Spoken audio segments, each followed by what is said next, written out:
habang nag-aantay nga ako ng order ko, i-share ko na lang din sa inyo yung napamili ko ngayon.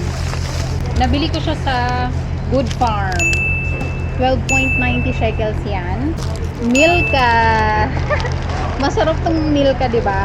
Ayan. Bale, 14.90 yung isang piraso ng sunscreen para sa body. Spray siya. From 64.90 shekels, nakasang 49 shekels na lang. Ang mura nito dito sa store na to, 24.90. Dun sa isang store, nasa 40 plus. Hindi ko alam kung bakit. Yun. Kung mag-OFW convert ulit tayo, ay tumataginting na 115.70 shekels. Kaso lang yun, 5 pieces.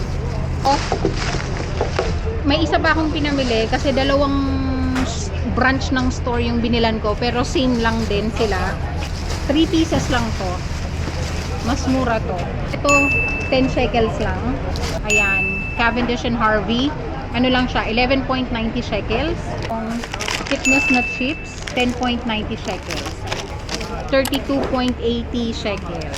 Shinare ko lang sa inyo na ganito ang mga presyuhan dito sa Israel. Kung 100 shekels mo dito, halos katumbas na ng 1,500 sa Pilipinas.